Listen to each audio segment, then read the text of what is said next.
guess every parent has a bit of a different story. There are many similar aspects to it, though. Mine began with a 2 a.m. call from my son, who was in college at the time. I wasn't awake by any means. He was quite a practical joker, so I suspected this was another one of his jokes.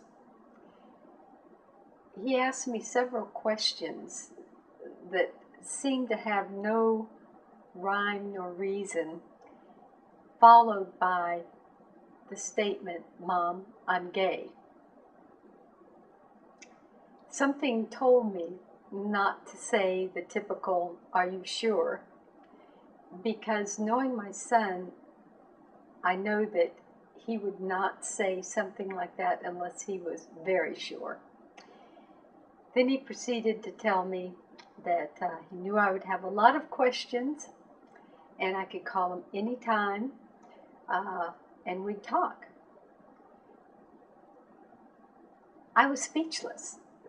I didn't have questions. I was still trying to wrap my mind around the fact that he was gay. And it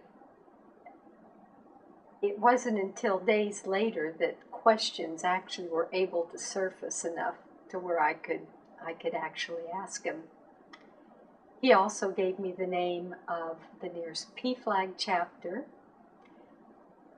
the person in PFLAG I should call and talk to, her telephone number, and told me at that time he didn't expect me to be an activist.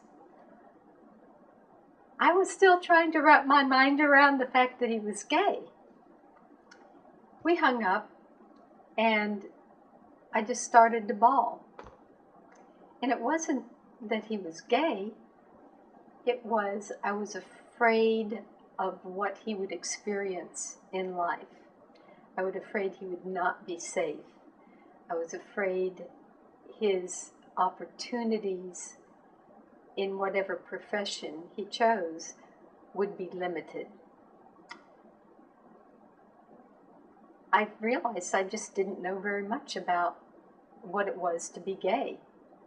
So I did call that number he gave me to the nearest PFLAG chapter and availed myself of every book they had in their library, every videotape they had, talked to wonderful GLBT people there to find out what it was to be gay and what it was that he would be facing and what there could be done to rectify the misconceptions that so many people in the United States have about being gay.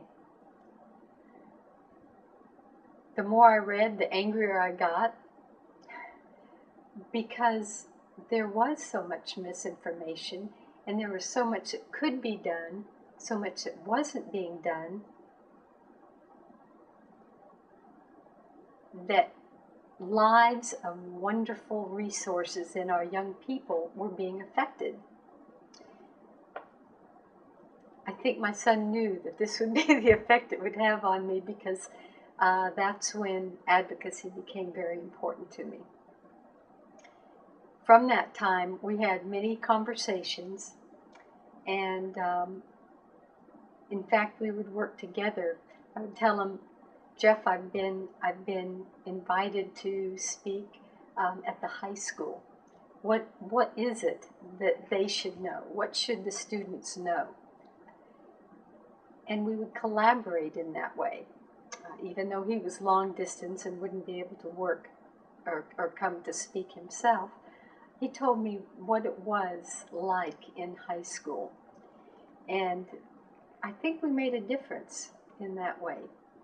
And PFLAG in general, no matter what level of acceptance or understanding you're in, can help.